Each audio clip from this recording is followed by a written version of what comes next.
Ok, estou iniciando os procedimentos da gravação. Então, pessoal, boa noite a todos e a todas. Vamos dar início aos nossos procedimentos. Eu gostaria que você pontualmente entrasse em contato com a sua apostila e lesse comigo a página número 4, o slide 4, perdão. O slide 4 da página número 2. Slide 4 da página número 2.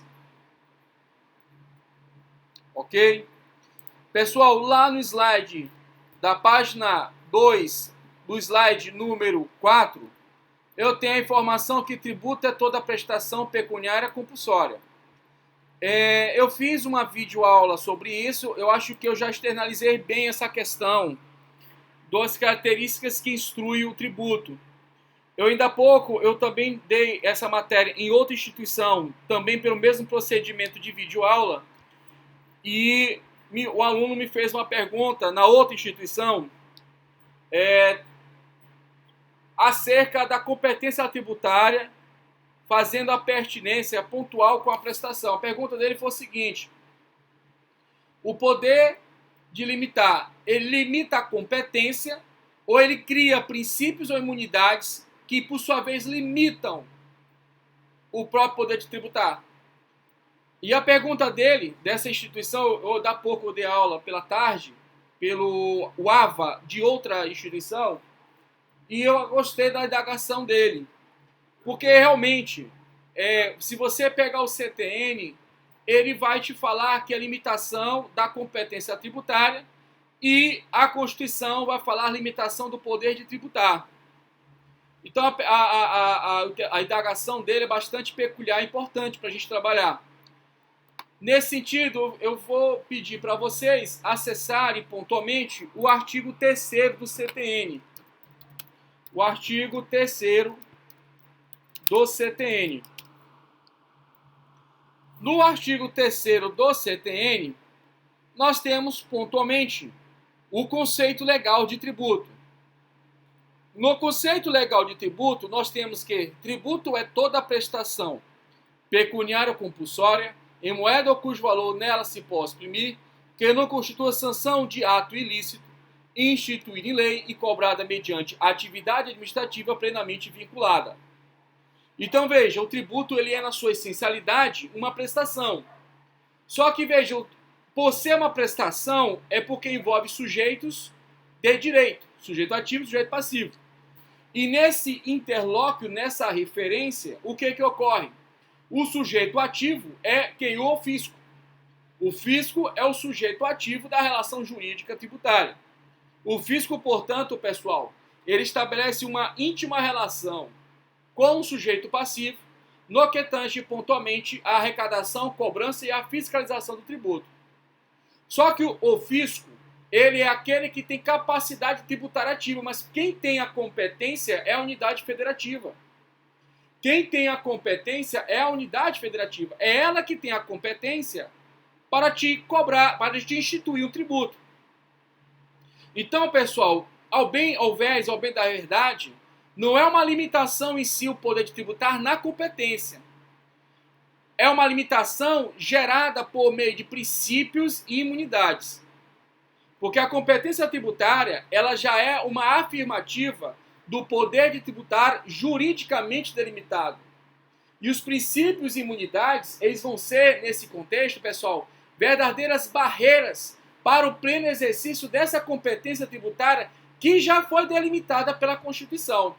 Então, primeiro nós temos poder de tributar, depois temos competência tributária, para assim falarmos de princípios e imunidades. Pode parecer um pouco estranho, confuso no momento, mas quando nós formos falar pontualmente de princípios e imunidades, vocês vão ver que é bem tranquilo a relação.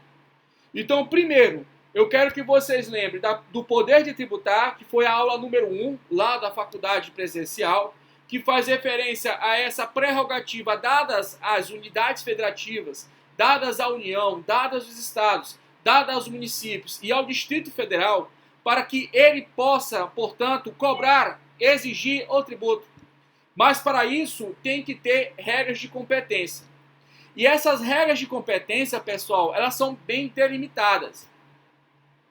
Nós vimos na aula passada pontualmente que a competência tributária, ela compreende a competência tributária privativa ordinária, que é aquela pontual de instituir impostos. Nós vimos a competência residual, que é aquela de instituir os impostos residuais e as contribuições residuais. Nós vimos também em sala de aula, pessoal, a competência extraordinária, que é a competência da União instituir imposto extraordinário de guerra externa. Ou seja, nós identificamos um amplo espectro de competências.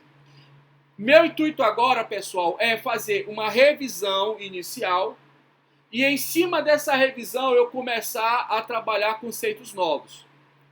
Então, pessoal, nesse sentido, eu gostaria que você retomasse a sua visão ainda na sua apostila e aprendesse comigo na página número 3, no slide número 6.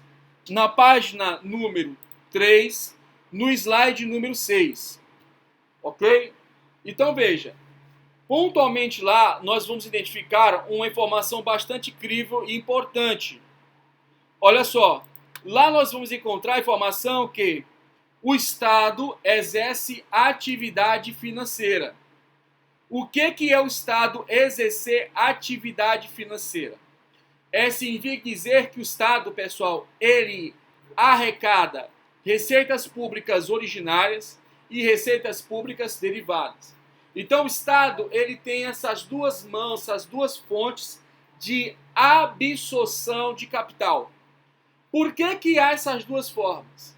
Pessoal, essas duas formas, elas existem justamente para evitar que o Estado venha bater na porta da sua casa e venha confiscar seus bens, confiscar sua empresa, confiscar todo o seu patrimônio para ele próprio se manter. O sistema é imperativo da legalidade. E esse imperativo da legalidade nos requer a atenção ao artigo 5º, inciso número 2 da Constituição, que diz categoricamente que ninguém será obrigado a fazer ou deixar de fazer alguma coisa se não for em virtude de lei. Isso significa dizer que o Estado ele não pode bater na porta da sua casa ou mesmo arrombar e confiscar todos os seus bens. Veja ali no nosso material, voltando aqui para a apostila, dando seguimento, foi informado aqui para vocês que existem receitas públicas originárias e receitas públicas derivadas. Essas receitas, pessoal, são receitas que viabilizam a própria manutenção do Estado. Receita pública originária, receita pública derivada. Pessoal, na receita pública originária, o Estado ele age como interessado particular. Ele age, na realidade, pessoal, como a própria iniciativa privada. Assim sendo, pessoal, no que tange pontuação aos fluxos das relações jurídicas horizontalizadas e verticalizadas, nós temos que lembrar e considerar essencialmente que nas relações jurídicas horizontalizadas é a relação particular. Ou seja, é eu comprando um bem móvel ou imóvel, eu fazendo uma doação, eu prestando serviço, eu pagando pontualmente uma dívida perante um credor, pessoa física. Então, pessoal, é na relação tete a tete humana. Envolve a sistemática do direito comum e também do direito empresarial e do direito do trabalho. Desde a reforma trabalhista em 2017, acabou essa dúvida se o direito do trabalho era essencialmente matéria do direito público, do direito social, do direito misto ou do direito privado. Ficou agora plenamente, de forma majoritária, o entendimento que o direito do trabalho é ramo do direito privado. Deve, portanto, observar todos os critérios mínimos indispensáveis que a literatura jurídica privada civil impõe. Então, voltando aqui. Na receita pública originária, pessoal, é o Estado, por exemplo, tendo um imóvel que está ali abandonado, ele simplesmente, pessoal, aliena esse bem. A alienação desse bem requer atenção ao artigo 17 da Lei 8666 de 1993, que é a Lei de Licitações e Contratos. Então veja, o Estado, quando ele aliena, quando ele vende um bem seu, evidentemente vai ingressar recursos. Esses recursos que vão ingressar são chamados de receita pública originária. Então volta lá para o material da gente, pessoal, volta lá para o material. No material, na página número 4, no slide número 7, repito, na página 4 do slide 7 tem o seguinte: receita pública originária ou de economia privada, decorrente da própria atividade estatal, quando imprime esforços no sentido de explorar a atividade econômica, industrial, comercial ou ainda explorando o seu próprio patrimônio.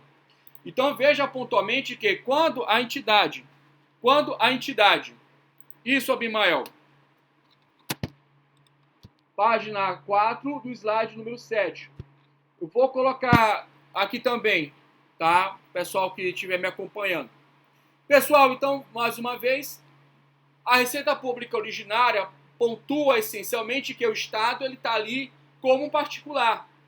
Então, veja, nas relações cuja receita é de economia privada, o Estado ele obtém através de aluguéis, ele obtém através de venda, até mesmo, pessoal, explorando.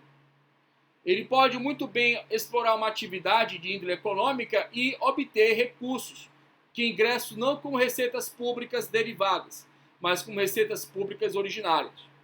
Eu quero pontuar também que nesse caso essencial, nós temos a figura do pedágio. Nós temos figuras que apresentam as concessões e permissões. E esses ingressos e esses valores que vão adentrando, pessoal, são receitas públicas originárias. Então, retomando o raciocínio aqui com a página 4 do slide número 7, nós temos, por outro lado, um oposto disso, que são receitas públicas derivadas. Pessoal, volta aqui para mim, olha para mim. Na receita pública derivada, nós temos o que, pessoal? Nós temos pontualmente o Estado impondo a arrecadação de determinados valores. Vamos imaginar pontualmente que o país entra em guerra. Pessoal, quando o país entra em guerra, suponhamos que o país ele conquiste um outro território, os espólios de guerra, que são todos aqueles bens que o novo Estado adquire em razão da guerra, esses novos bens eles vão ingressar como receitas públicas derivadas. Só que nós não trabalhamos em direito tributário esse tipo de ingresso de recursos. Nós trabalhamos um outro tipo de ingresso de recursos. Nós trabalhamos uma outra perspectiva de ingresso de recursos. Nós trabalhamos um ingresso de recursos que leva em consideração o chamado iuris imperium. Pessoal, eu peço que quando a gente estiver na aula, use o chat para a gente tirar dúvidas e esclarecimentos pontuais do conteúdo. Eu agradeceria muito mesmo. Vamos dar seguimento. Então, pessoal, nesse sentido, quando o Estado ele se vale da sistemática do iuris imperium, significa dizer, pessoal, que o Estado ele está impondo para o particular, que aqui é o administrado, que ele arque com o pagamento de tributos. Então, coloquei no quadro aí eletrônico do chat iuris imperium. O iuris imperium é o direito de império, é o direito de um Estado, de forma coercitiva, te cobrar o tributo. Lá na apostila número 2, vocês vão encontrar uma questão da FGV, exame de ordem, que, só um instantinho, confirmando aqui, isso, na próxima apostila de vocês, que eu vou colocar no portal, vai encontrar vocês uma questão que ele trabalha um pouco essa questão do iuris imperium. E o gabarito, pessoal, é receita pública derivada. Então, veja, a receita pública derivada decorre do iuris imperium, direito de império, ou seja, o Estado, ele te impõe o dever de pagar tributo. Mas esse dever de pagar tributo decorre de uma sistemática de legalidade, decorre pontualmente de uma sistemática, pessoal, de um Estado de direito. Significa dizer que o Estado ele vem até o particular, até o administrado e exige o pagamento do tributo. Tem uma questão que caiu para juiz do trabalho. Desculpa, gente, eu errei. Juiz de direito do Ceará. Desculpa. Caiu na prova de juiz de direito do Ceará. Essa, inclusive recente, essa relação que estabelece com o iuris império e a receita pública derivada. Nessa questão que caiu pontualmente aqui com você, que caiu na prova, é o seguinte. Pessoal, significa dizer que pode o particular convencionar com o Estado para que não haja o pagamento de tributo ou a moratória, o parcelamento, é uma sistemática de quebra do iuris império? Pessoal, questão um pouquinho chata, requer um pouco de atenção, até porque a prova é de magistratura, mas a questão ela tem que ser analisada com certa cautela. Porque o fato de você pagar um tributo por meio do pagamento, da dação em pagamento, não significa dizer que o parcelamento do tributo, a moratória, são formas de distorcer essa relação ontológica, que é firmada, pessoal, pontualmente, quando se inaugura, portanto, a relação jurídica tributária. Vocês vão ver pontualmente as situações em que envolve a suspensão do crédito tributário.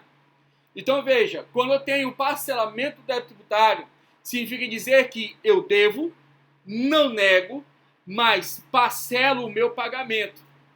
Ou seja, de um tributo X, eu não tenho condições de pagar instantaneamente, ou mesmo tendo, eu não vejo interessante pagar instantaneamente.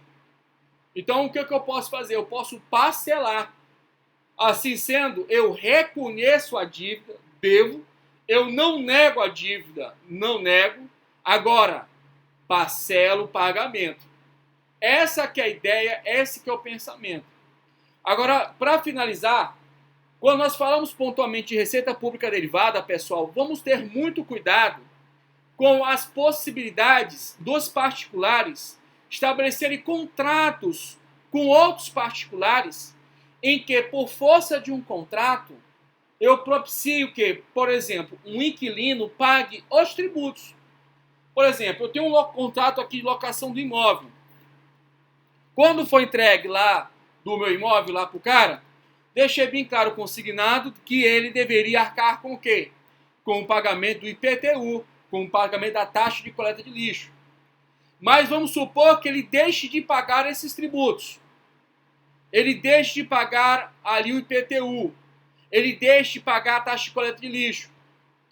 Eu vou na justiça dizer, excelência, olha só, quem tem que pagar o tributo é o meu inquilino. Eu sou proprietário, mas sou possuidor indireto, porque eu não tenho a posse física do bem. O imóvel está lá, eu não estou ali. O imóvel está lá com aquele cara que alugueu o imóvel. O que ele tem que fazer? Ele tem que pagar o aluguel e, por força também contratual, tem que pagar o IPTU e a taxa de coleta de lixo. Mas será que eu posso, perante a fazenda pública, perante o fisco, diante da situação do fisco, ajuizando uma execução fiscal, em razão da mora desse rapaz que eu aluguei o imóvel, eu posso arguir e dizer, fisco, município, quem está devendo IPTU não sou eu, quem está devendo IPTU é o inquilino. Será que eu posso trazer esse argumento?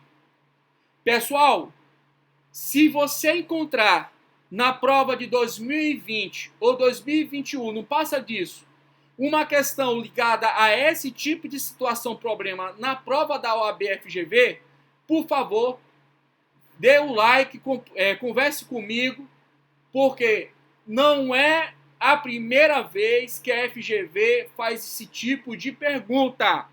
Seja para a prova da OAB, seja para a prova de fiscal. Aliás, a FGV domina as provas de fiscais. Só não a que a banca Exaf consagra, portanto, a sua condição de banca examinadora. Mas os municípios em gerais, inclusive os estados, quem que faz a prova para fiscal, para procurador do estado, por sinal, é um concurso muito concorrido, porque O cara, além de ser procurador, ele é advogado. Ele mantém o escritório, então é um concurso muito concorrido. É constantemente cobrado. Você sabe que eu tenho um livro, tá bem aqui na minha frente o meu livro. Ele vai sair em meados de 2021. E uma das questões pontuais que eu bato na tecla é isso, porque cai demais. Vai não, vai dar tudo certo. Bimael, olha só, pessoal, vamos dar uma lida no artigo 123 do CTN. Vamos dar uma lida no artigo 123 do CTN, vai dar tudo certo. Vou pegar aqui meu CTN.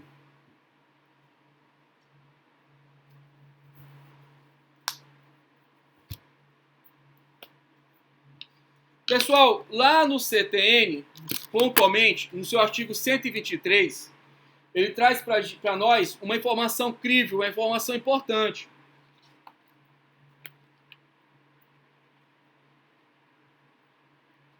Artigo 123 do CTN.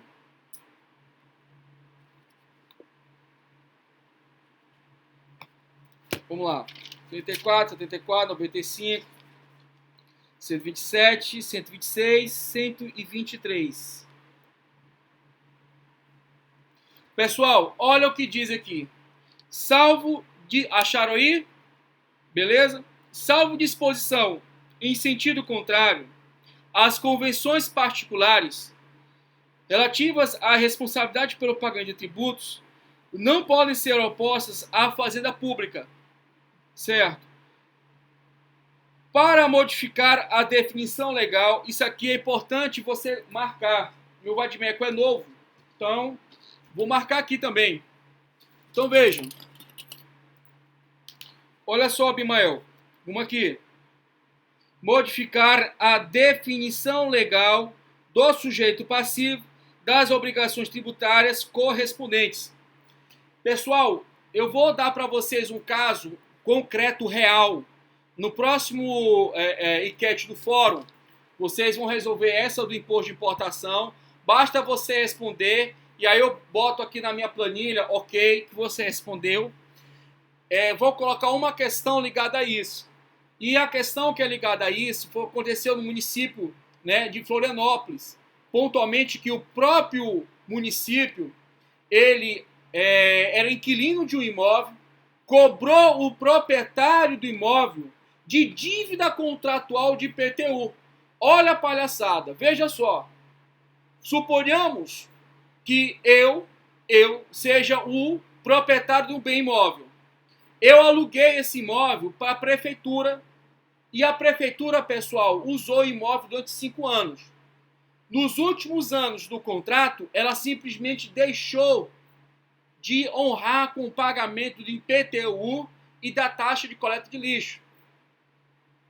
Tu acredita que, nesse caso que eu estou falando, a própria prefeitura me cobrou o tributo justamente pelo fato de ela não ter pago? Olha que brincadeira. Tem relação, José Ivamar perguntou assim, tem relação com o fato geradouro? José, é o seguinte, vamos pegar aqui a Constituição, o Código, o CTN mais uma vez, vamos lá? Vamos pegar aqui mais uma vez o CTN. A pergunta de José pode ser dos demais.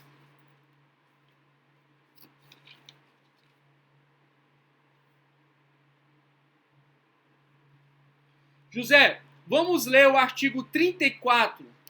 Artigo 34 do CTN. Artigo 34 do CTN. No artigo 34 do CTN, pessoal, tem o seguinte: contribuinte do imposto é o proprietário do imóvel, o titular do seu domínio útil ou seu possuidor a qualquer título. Então, pessoal, o STJ entendeu o seguinte: em razão do artigo 34 combinado com o artigo 123,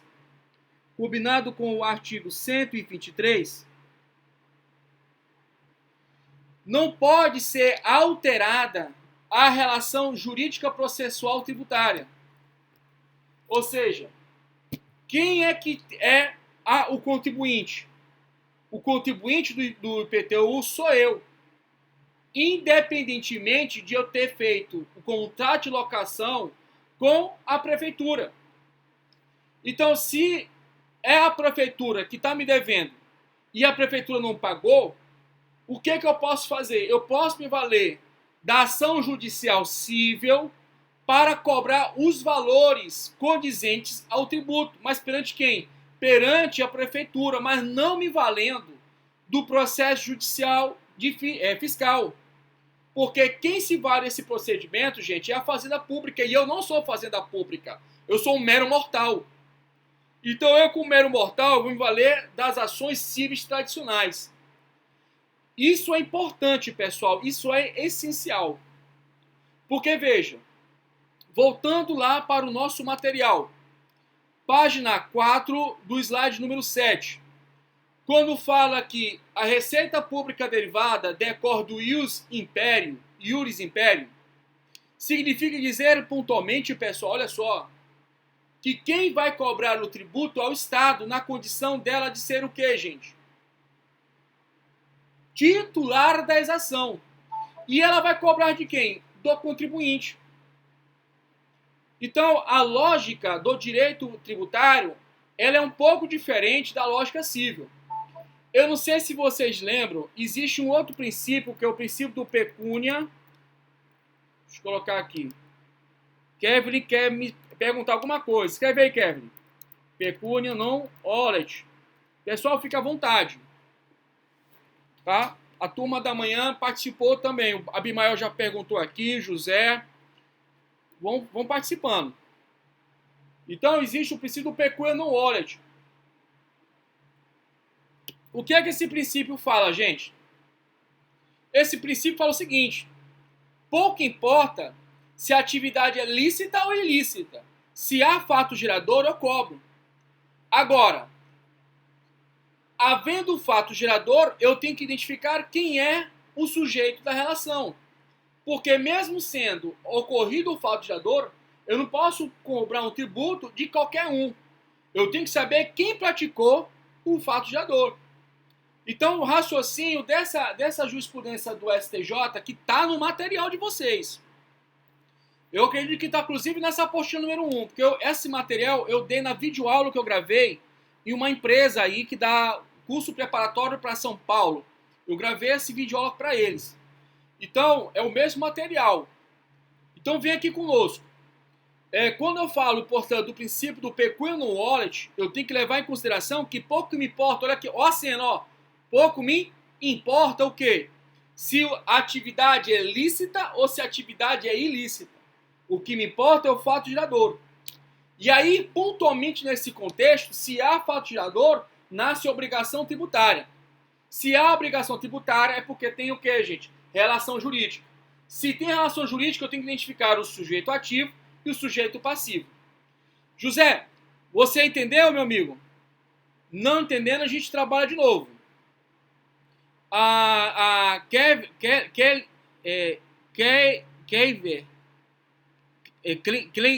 Kleiver, né?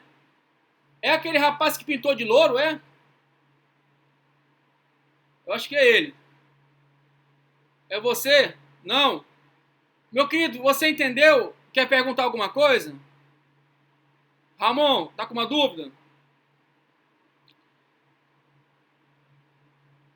Bem, apagaram aqui. Então, entendi. Tá ok.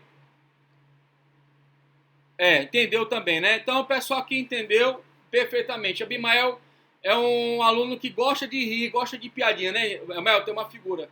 Tamanho homem desse. Vambora. Abimael. Abimael, tu entendeu? Pergunta aí, Abimael. Bora. Tranquilo, Ramon.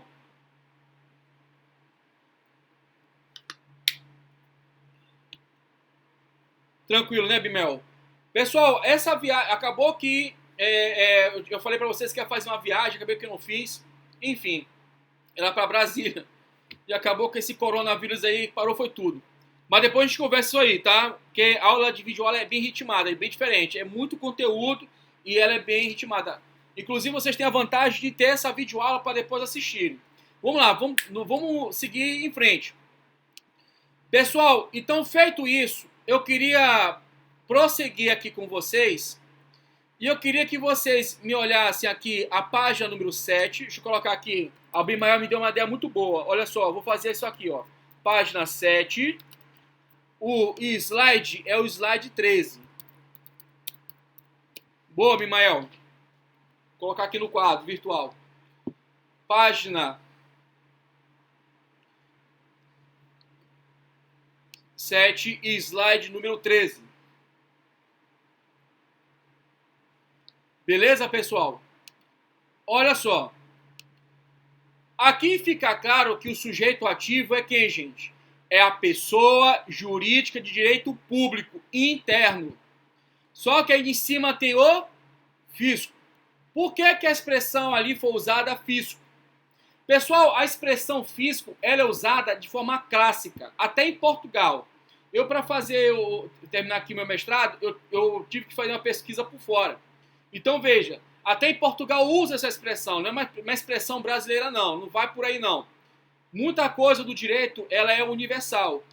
Então, o fisco é quem, gente? O fisco é quando você está falando da fazenda pública discutindo a matéria administrativa. Ou seja, o Estado discutindo a matéria no viés administrativo. E quando a matéria é discutida no viés administrativo, nós temos uma relação jurídica linear. Então, pessoal, a relação... Vou colocar isso aqui porque não está no material. A relação jurídica ela é linear quando a matéria é discutida na esfera administrativa. Quando a matéria tributária é discutida na esfera administrativa. Tá ok? Então, quando a matéria jurídica, a matéria tributária, um tributo, né, até mesmo um lançamento, até mesmo a questão de um crédito, enfim, é discutida no viés administrativo, ou seja, eu acho que até a nossa amiga aqui, Marinette, a Marinette, ela sabe muito bem isso aí. Marinette, me pergunte aí. A Marinette, ela lida com esses procedimentos. Eu tenho um aluno que ele é fiscal do ICMS. Ele é meu aluno.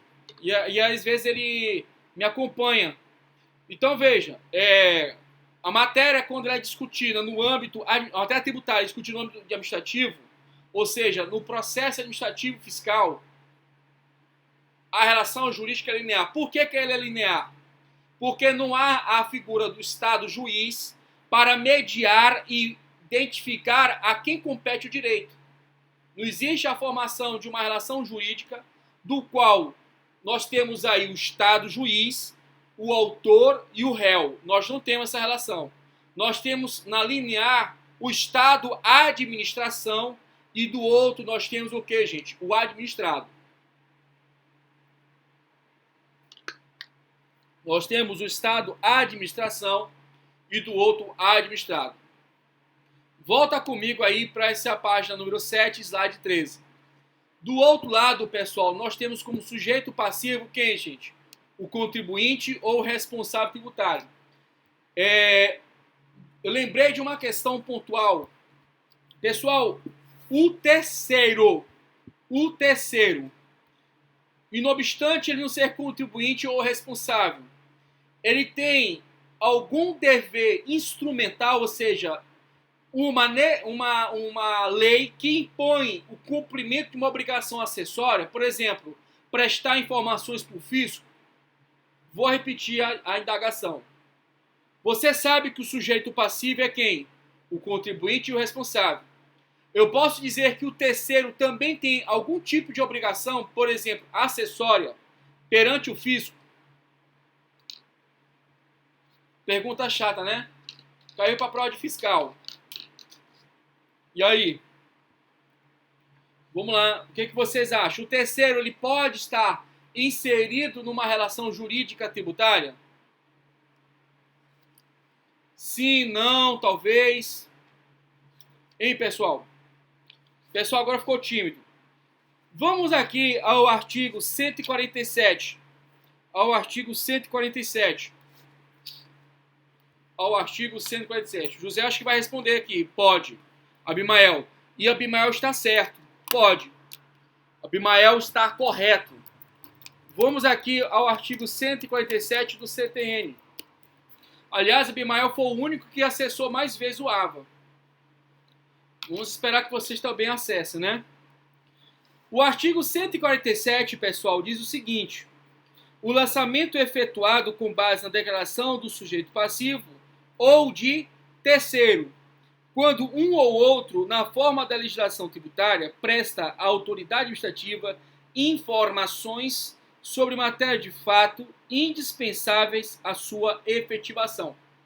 Então, pessoal, pontualmente, o artigo 147 ele diz o seguinte, que quem presta as informações para o fisco no que tange ao lançamento fiscal por declaração é, além do contribuinte ou responsável, também o terceiro.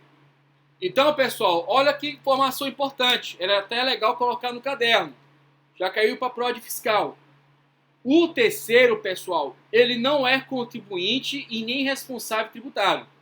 Ele não é nenhum dos dois. Mas ele pode ter, pessoal, a incumbência da obrigação tributária acessória. Vamos seguir o Abimael, vamos aí. Cadê a Marinete? Marinete, cadê Marcelo, Marinete? Maria Eduarda, Laísa. Vamos lá. Vamos aí fazer as anotações. Então, veja. No 147, nós temos aí, pessoal, a possibilidade de haver o terceiro dentro de uma relação jurídica tributária, mas não de pagar tributo. Porque quem paga tributo é quem, gente? O contribuinte e o responsável tributário. Então eu posso ter, pessoal, um terceiro prestando devidamente informações para o fisco. Está aqui comprovado no artigo 147.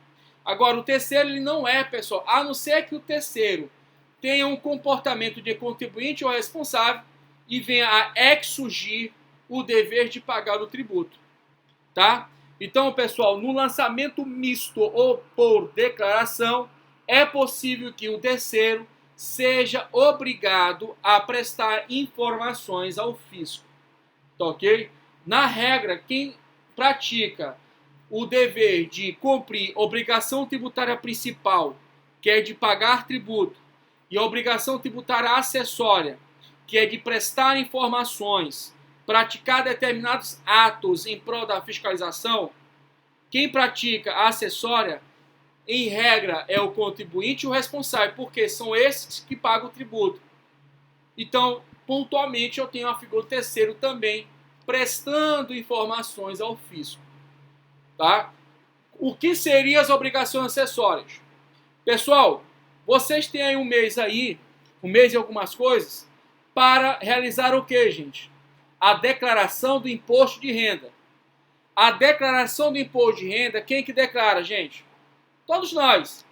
Seja pessoa física ou jurídica, declara imposto de renda. A declaração do imposto de renda, pessoal, é uma obrigação acessória. Eu tive o privilégio, eu posso dizer com certa vaidade, eu tenho até o livro do jurista Ricardo Lobo Torres. Só um instantinho, vou mostrar aqui. Eu tive o privilégio de assistir aula com esse cara bem aqui, ó. Professor Ricardo Lobo Torres, tá? Já estava bem idoso e tudo. Então, efetivamente, ele usa uma expressão chamada dever instrumental. Ele usa uma expressão chamada dever instrumental. O dever instrumental, pessoal, é a mesma coisa de obrigação acessória. José, já eu tiro tua dúvida, meu amigo. Então, veja. O dever instrumental é a mesma coisa de que, gente? De obrigação acessória. Então, cuidado. Colocando aqui. Dever instrumental é igual ao que, gente? Obrigação acessória. O dever instrumental é a mesma coisa de obrigação acessória. Tem um outro jurista, pessoal, que é cearense. Esse cara aqui é do Rio. Tem um outro jurista cearense. Eu tenho uma estante aqui só de livro tributário, mas esse livro, como eu estava... que é o... Ah, tá, aquele. Só um instantinho. Tem um outro jurista, que é esse aqui, que é Hugo de Brito Machado. Repito, Hugo de Brito Machado. Ele também leva em consideração que as obrigações acessórias não só compreendem as prestação positiva de informar ao fisco, declarando, portanto, bem como se abstendo da fiscalização, que é uma inação. Ou seja, uma obrigação de fazer e uma obrigação de não fazer. A obrigação positiva de fazer e a obrigação negativa de não fazer. Esse jurista aqui, ele inclui também a chamada, pessoal, tolerância, ou melhor, obrigação de tolerância. É um posicionamento particular dele e ele imprime esse raciocínio com o entendimento de que quando você, dentro de uma área, vamos supor, sua empresa, quando você se submete à fiscalização, você exerce uma obrigação de tolerar, tá? Então, a todo respeito, o meu entendimento já entende que, do meu ponto de vista, que a obrigação de não fazer, que é uma obrigação negativa, já englobaria a de tolerar. Mas eu nunca vi isso em prova. Eu já vi em banca de prova oral. Em prova oral eu já vi. Ok? Em prova oral eu já vi esse tipo de colocação. Tá?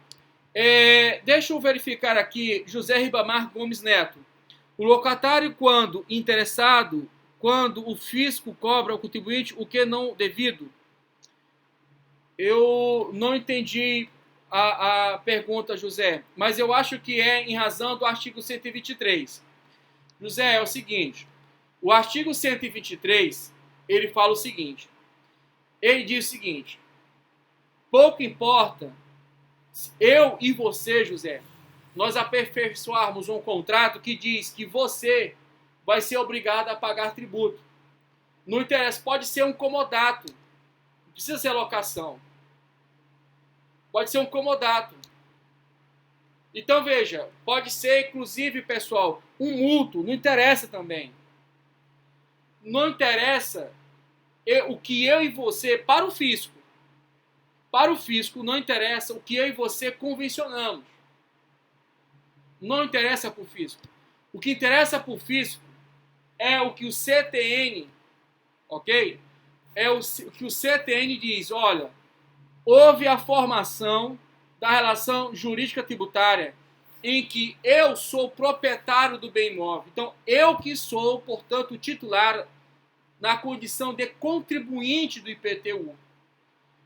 Então, para o fisco não interessa aquilo que eu acordei contigo. Eu posso fazer um contrato contigo de locação, eu posso reconhecer firma, eu posso botar mais de 1 milhão de pessoas como testemunhas. Para o fisco não interessa aquilo que eu acordei com você. O que interessa para o fisco, viu, José? Não sei se é essa a tua pergunta, mas eu estou aqui à tua disposição. O que interessa para o fisco é a formação da relação jurídica tributária. Para maximizar ainda mais esse conhecimento, eu gostaria que nós fôssemos ler o artigo 113, 114 e 123 do CTN em conjunto. Vamos ler todos esses artigos aqui e sanar essa dúvida, tá bom? Pessoal, depois eu vou ler o artigo 139. Deixa eu colocar logo aqui para eu lembrar. 139 do CTN. Olá, Marcelo, tá chegando agora, meu querido? Marcelo Correia. Rapaz, eu tenho um cliente que é Correia. Será que tu é parente dele? Vamos lá, pessoal. Eu tenho um cliente. É Correia ele. Chama de senhor Correia. Ele é dono de imóveis aí. Meus jovens, olha só. Vamos ler o artigo. A dúvida de José pode ser a dúvida de todos os demais. O artigo 113 diz o seguinte, olha só. A obrigação tributária é principal ou acessória. O parágrafo primeiro diz o seguinte: a obrigação principal... Marcelo, eu peço só para o amigo de ligar só o teu microfone. Pra gente trabalhar. Qualquer coisa a gente conversa aqui no chat. Fica à vontade, meu jovem. A obrigação principal surge com a ocorrência do fato gerador. Tem por objeto o pagamento de tributo ou penalidade pecuniária e extingue-se juntamente com o crédito dela decorrente. Então, pessoal, quando nós temos essencialmente a formação de uma relação jurídica tributária, ela pode ser tanto principal quanto acessória. Ela pode ser tanto principal quanto acessória. E aí, pontualmente, um dos artigos mais cobrados em exame de ordem. Vamos ler o artigo 113, parágrafo 2º. Eu vou até fazer o seguinte, eu vou colocar aqui para vocês, OAB, artigo 113, para você memorizar bem. Tá tranquilo, Marcelo? Olha, OAB, artigo 113, parágrafo 2º do CTN. Pessoal, às vezes, o que acontece? Às vezes, eu recebo primeira informação do que vocês. Por exemplo, se um aluno está ouvindo a voz de outro aluno, ou eu mesmo ouvindo, ele informa aqui para mim e vem mais rápido para mim do que para os demais. Então, assim, é como se eu tivesse um pouco o controle de tudo. Entendeu? Fica tranquilo, estamos na paz. Pessoal, então, esse artigo aí, ele é top. Vamos ler o artigo, parágrafo 2º do artigo 113. A obrigação acessória decorre da legislação tributária e tem por objeto as prestações positivas ou negativas. Eu falo muito a lei. Então, o que são prestações positivas? São obrigações de fazer. Obligatione et facere. Deixa eu colocar aqui em latim. Obligatione et facere. Olha que legal. São obrigações positivas. E temos também, pessoal, obrigações negativas. São o quê? As prestações negativas. São as obligatione et non facere. Et non facere. Então, veja, eu tenho a obrigação de fazer e tenho a obrigação de não fazer. São o quê? Prestações positivas ou negativas. Então, pessoal, não era previsto o interesse da arrecadação ou da fiscalização de tributos. Então, quando eu permito que a autoridade fiscal adentre na minha empresa ou até no meu escritório, vamos supor que haja maneira do município para verificar se eu estou recolhendo o ISS em razão da minha atividade da advocacia. Cara, que entre aqui e faça lá a sua fiscalização. Agora veja pontualmente. Havendo, portanto, esse procedimento, evidentemente, havendo a entrada para olhar os livros contábeis, por assim dizer, eu tenho que aceitar de forma inerte a fiscalização. Portanto, eu pratico uma prestação negativa. Eu pratico uma obligatione et non facere, uma prestação negativa.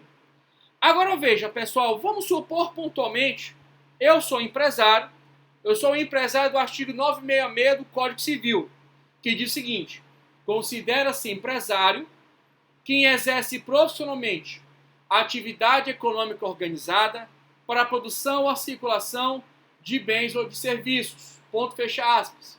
Isso está onde? No artigo 966, caput do Código Civil brasileiro. Então, eu sou esse empresário individual aí, esse cara aí. Show de bola? Então, eu identifico uma situação do fiscal querendo entrar na minha empresa e eu digo assim, cara, não entra. Ou mesmo se entrar, eu digo assim, eu não vou te permitir acessar os livros contábeis. Pessoal, eu estou descumprindo, pessoal, uma atividade inerente ao ofício da auditoria. Eu vou te dar um outro exemplo mais fácil de memorizar. Pessoal, Vamos supor, pessoal, vamos supor pontualmente que eu tenho... Carlos, vamos só ver se o amigo... Agora sou eu. Só o microfone, amiguinho. Então vamos supor, pessoal, que eu deixe de declarar meu imposto de renda. Eu estou descumprindo com quem, gente? Com uma obrigação acessória. Se eu estou descumprindo com uma obrigação acessória, o que vai resultar isso, pessoal? Em multa tributária, em penalidade pecuniária. Vai resultar em multa tributária e em penalidade pecuniária. E isso é o que, pessoal? É uma resposta que o fisco vai me impor em razão do descumprimento de uma obrigação acessória. A legislação utiliza a expressão converter. Ela usa a expressão converter. Ela diz o seguinte, que o descumprimento da obrigação acessória se converte em penalidade pecuniária que faz parte do objeto da obrigação tributária principal. Isso está onde? Eu botei até aqui no nosso chat aqui de informações, OAB, artigo 113, parágrafo 2º. Mas o parágrafo 3º também é importante, porque ele vai te informar que, pelo descumprimento da obrigação acessória da autoridade fiscal de adentrar, ou mesmo eu de declarar para a fiscalidade a situação de eu ter renda, ou seja, eu tenho que declarar imposto de renda e eu não declaro, eu não tenho outra dúvida que eu vou me submeter ao quê, gente? Ao pagamento de multa, de penalidade pecuniária. E isso está onde, pessoal? Isso está no parágrafo 3º do artigo 113 do CTN. Então, outro dispositivo bastante importante para a OAB é o 113, parágrafo 3º do CTN. Esse melhorou, algo está atrapalhando. Ah, tá. Marinete, é porque o nosso colega aí estava acessando, tá? Deu tudo certo aqui. Obrigado, meu querido. Seja muito bem-vindo. Meus queridos, então vejam, vamos ler o dispositivo, né? Diz assim, a obrigação acessória, pelo simples fato de sua inobservância, converte-se em obrigação principal relativamente à penalidade pecuniária. Então veja, pelo fato de eu não declarar imposto de renda, pelo fato de eu não gerar nota fiscal eletrônica da mercadoria que eu estou vendendo, pelo simples fato de eu criar barreiras para a autoridade fiscal a analisar os livros contábeis da minha empresa, eu vou ter que pagar o que, gente? Penalidade pecuniária, multa tributária. Agora, pessoal, efetivamente, se eu tiver uma situação de abuso por parte do fisco, eu posso me valer de outros meios judiciais, justamente, pessoal, para resguardar o direito meu como contribuinte, como administrado.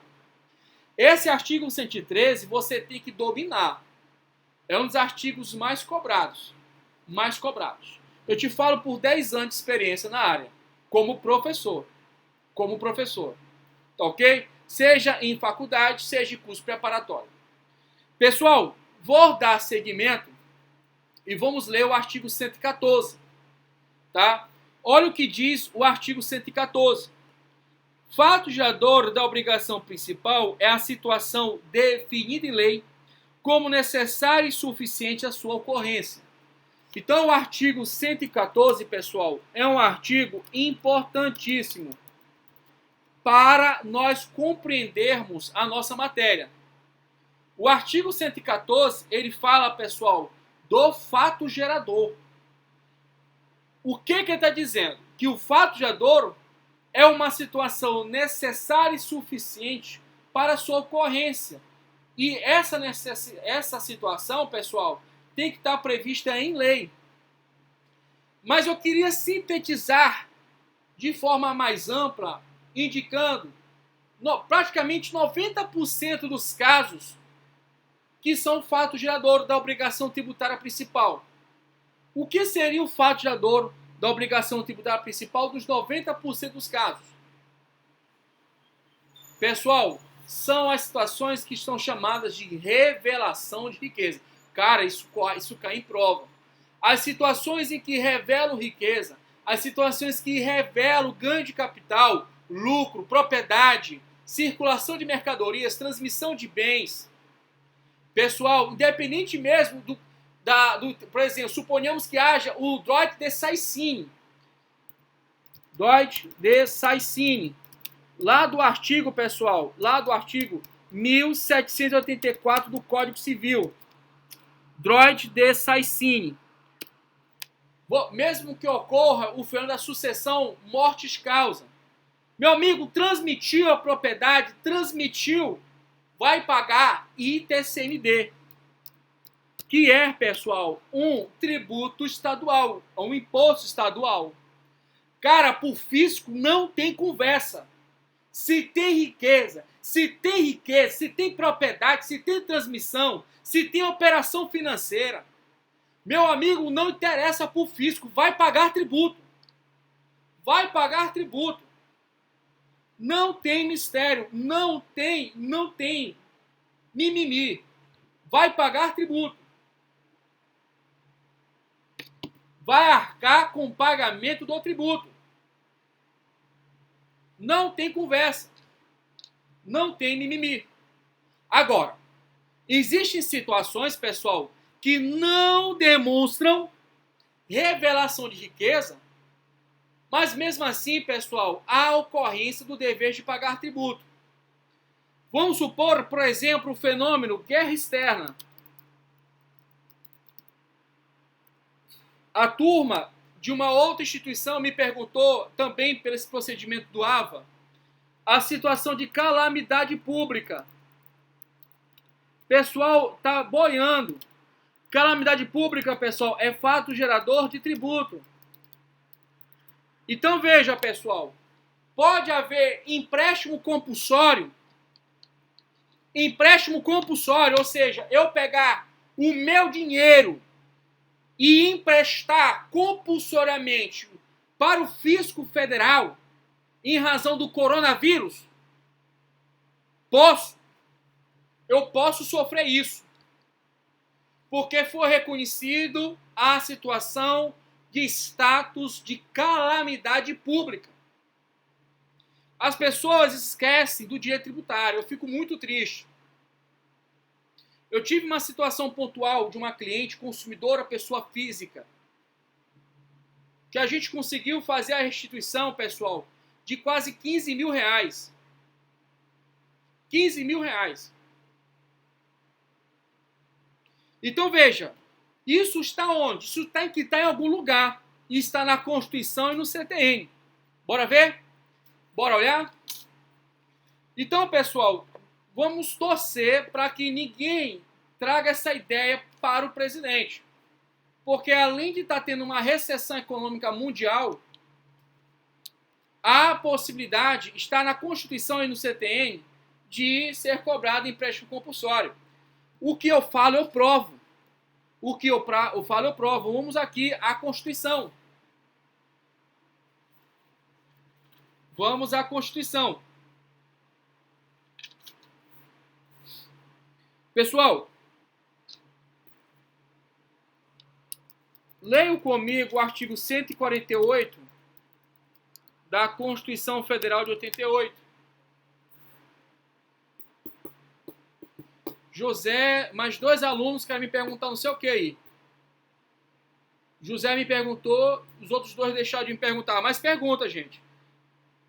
Vamos lá. Coloquei no fórum matéria sobre isso. Já tem uma proposta. Olha aí, ó. Olha aí, ó. Vocês viram o que o José colocou? Olha aí, ó. Pessoal, vamos dar uma lida no artigo 148. Marinete também já tomou conhecimento disso. Vamos dar uma lida no artigo 148 da Constituição, vamos lá? A União, mediante lei complementar, poderá instituir empréstimos compulsórios. Inciso 1. Para atender despesas extraordinárias decorrentes de calamidade pública. de guerra externa ou sua iminência. Tá vendo? Por isso, pessoal, que é bom a gente ficar em casa mesmo, vamos nos recolher, vamos evitar de estar saindo para não dar mais esse coronavírus espaço. Vamos aí recuperar essa saúde mundial, tá ok? Acho que até a natureza agradece. Só fazendo um adentro aqui, eu recebi uma mensagem de um colega que mora na Itália, colega de infância, professor por sinal, e ele está me falando que foi identificado mais próximo das praias golfinhos. Golfinhos. E segundo os jornalistas de lá, esses animais raramente se aproximavam tanto da praia, mas por quê? Não é por causa de tubarão não, é por causa de seres humanos. Seres humanos que muitas vezes, sem motivo lógico, faziam ataque desses golfinhos. Eu acho que é o tipo da informação que é bom pegar no Google. Bem, eu acredito que seja verdade, porque ele não vai me fazer de otário me falar um negócio desse no Zap. Mas eu considero que, não, se for verdade, eu acredito que seja, até porque são quase 20 anos de amizade, e não vai me falar uma imbecilidade dessa, eu não duvido, cara. Eu não duvido. É só tirar pela rua, mais limpa. Não vou mentir pra vocês não, vou estar só um adentro aqui, já vou começar, calma. Mas olha aqui pra rua, tá limpinho, cara. Limpo, a palma tá limpa. Então, eu tô conseguindo até ouvir os passarinhos. Deixa pra lá. Isso aí é um castigo para o ser humano, né? Para alguns. Não sei. Eu não vou entrar nesse mérito. Só sei que, meu amigo, que a natureza está agradecendo. Então, pessoal, o empréstimo compulsório está lá no artigo. Botei aqui? Botei. Marcelo, como eu dei o espaço para falar de outro assunto, quem quiser falar rapidinho. Bora, Marcelo, pergunta. Isso, volta. Pergunte aí. Beleza, pessoal? Enquanto o Marcelo faz a pergunta, a gente vai voltar para o CTN, tá? Para a gente não perder o foco. Volta para o... Marcelo, quiser fazer aí uma colocação, fique à vontade. Você também, Abimael. Abimael gosta de perguntar também. O José também está muito participativo.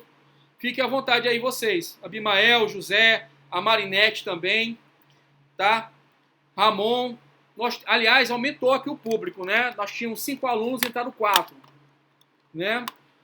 Ramon aí também tá, a Laísa, o José Ribamar, o Abimael, a Laísa. A Laísa foi a primeira que fez o login. Tá certo, gente. Então, vamos dar seguimento ao nosso trabalho, que é muita coisa, né? Lembrando que quem vai fazer a prova do AB, a segunda fase, ela foi suspensa, o prazo foi prorrogado, mas a primeira fase não.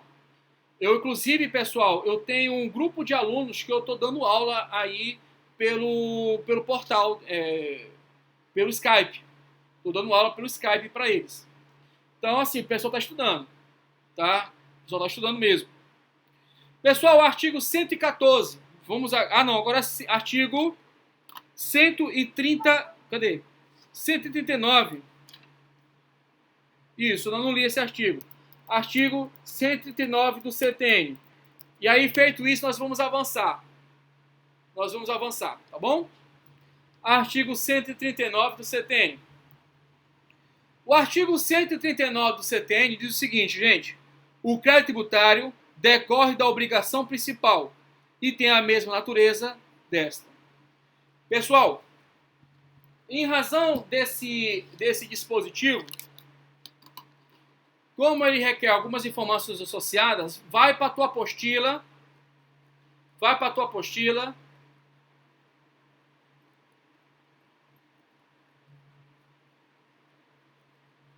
E venha e acessem comigo, pessoal, olha só.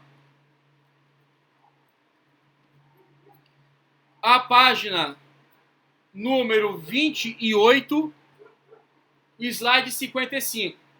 Pessoal, quem não tiver acesso ao material, essa aula e outras mais, eu vou colocar no YouTube.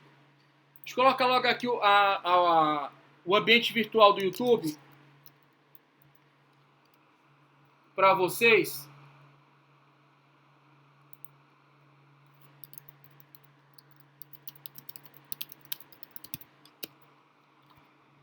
Ó, facinho, rapidinho, já consegue achar no YouTube. Graças a Deus o canal está crescendo. Eu vou copiar aqui para vocês e vou colocar aqui no... Vou colocar aqui, ó, tá? E aí, quem quiser colocar no WhatsApp para os demais colegas poderem acessar, fica à vontade. Porque essa aula eu vou colocar no YouTube, tá bom? Eu vou alimentar o YouTube com essa aula, tá? Pessoal, vamos dar seguimento aqui à nossa trajetória. Então, como eu havia falado para vocês, eu gostaria que vocês fossem para a página 28, slide 55. Não, slide 56. Vou colocar aqui no... Foi até a ideia de Abimael que eu gostei muito. Pessoal, eu sou muito transparente. Você fica à vontade. Foi, inclusive, sugestão do Abimael, que eu acatei, que eu achei inteligente. E slide 56. Coloquei já aqui no portal. Aparece para mim primeiro, mas daqui a pouco aparece para vocês gradativamente. Mesma coisa, são perguntas. Primeiro aparece para mim, que depois para vocês.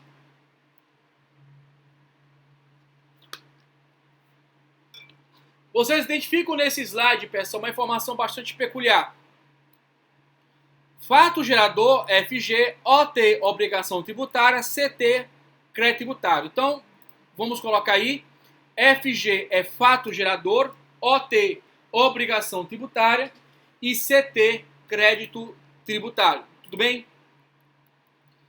Pessoal, nesse sentido, vamos partir para a página número 30 do slide 59. Página 30, slide 59. Página 30 do slide 59. Tudo bem? Na página 30 do slide 59, pessoal, nós temos a seguinte informação. Fato gerador FG mais OT vai implicar crédito tributário. Só que, pessoal, olha só. O fato gerador e a obrigação tributária são fenômenos simultâneos instantâneos. Pessoal, por força do artigo 139, o fato gerador é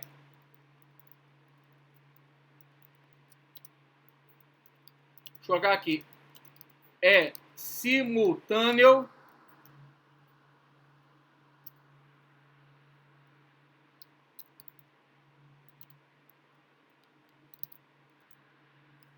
à obrigação tributária. Ou seja, quando nasce o fato gerador, automaticamente nasce o que, gente? A obrigação tributária. Só que muito cuidado que o aluno, ele confunde fato gerador com obrigação tributária. Gente, o fato gerador é a situação definida em lei como necessária e suficiente para a sua ocorrência. Já a obrigação tributária, ela é, pessoal, uma base, o objeto em que vai informar a presença do sujeito ativo e do sujeito passivo. Então, pessoal, o fato gerador está ligado ao fato jurídico. E a obrigação tributária está ligada à relação jurídica tributária. A relação jurídica tributária. O fato gerador está ligado ao fato jurídico, que pode ser um negócio jurídico, pode ser a morte, pode ser, pessoal, a aquisição de um bem, uma propriedade. Né? Existem N fatos geradores. Agora, a obrigação tributária, ela é interdependente do fato gerador. Então, veja, se o fato gerador foi a propriedade territorial urbana, significa dizer que nascerá automaticamente uma obrigação tributária, cujo sujeito ativo é o município e o sujeito passivo é o contribuinte do IPTU, que está lá no artigo 34 do CTN. Outro exemplo. Vamos supor, pessoal, que a propriedade seja rural. A propriedade seja rural. Então, o fato gerador é o quê? A propriedade rural. Mas a obrigação tributária que nasce de forma simultânea, ela vai desaguar instantaneamente no quê, gente? No sujeito ativo. No sujeito ativo. Pessoal, caiu o áudio. Vocês estão me ouvindo? Tá tranquilo? Seu áudio foi ativado. Vocês estão conseguindo me ouvir?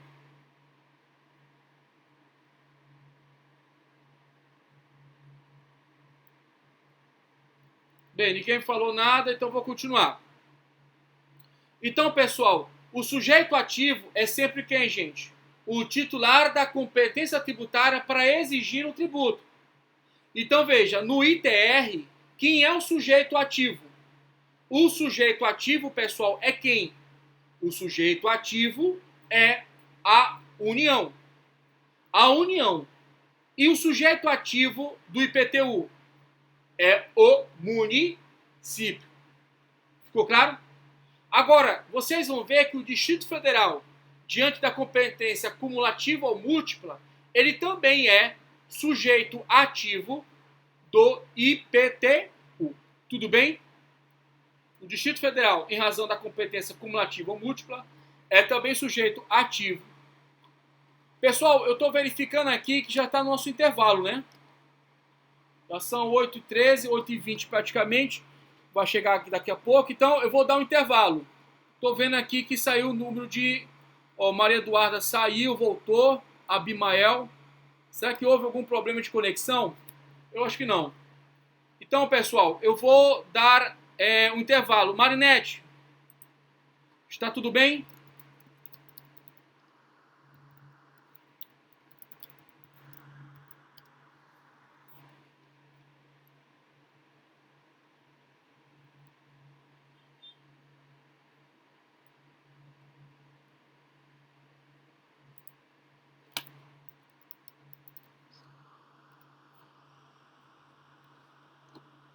Eu vou...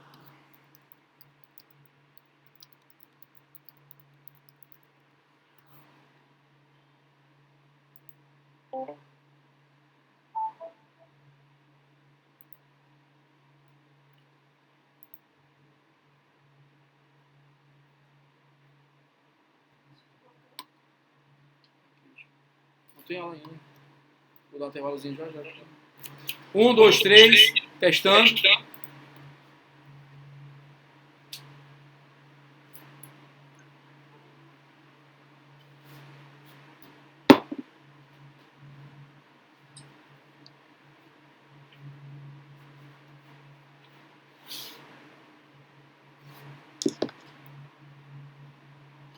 Vejam agora se está sem áudio.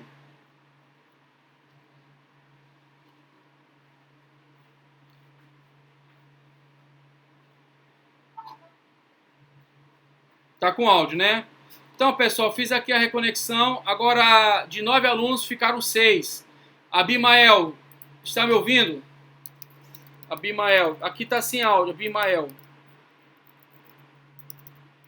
Abimael. Ramon e... Clever. Estão me ouvindo?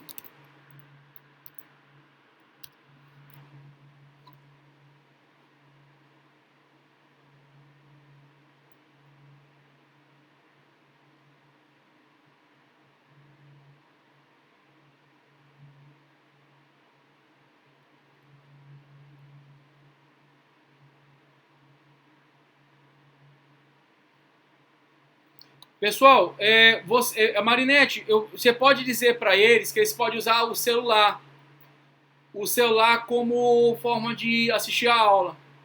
E aí tem muita gente que prefere que fica mais leve. Tá? O celular pode ser uma fonte também.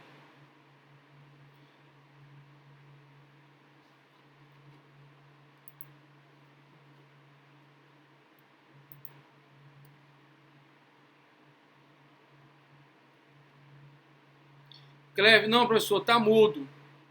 Clever, quando tiver assim, você sai do site e volta. A Marinete deu certo. Você pode usar o celular. O pessoal assiste muito minha aula com celular. Não, use o celular. Se você tiver um smartphone, você pode usar a imagem do celular ou a imagem do som do celular. Você pode fazer esses dois procedimentos.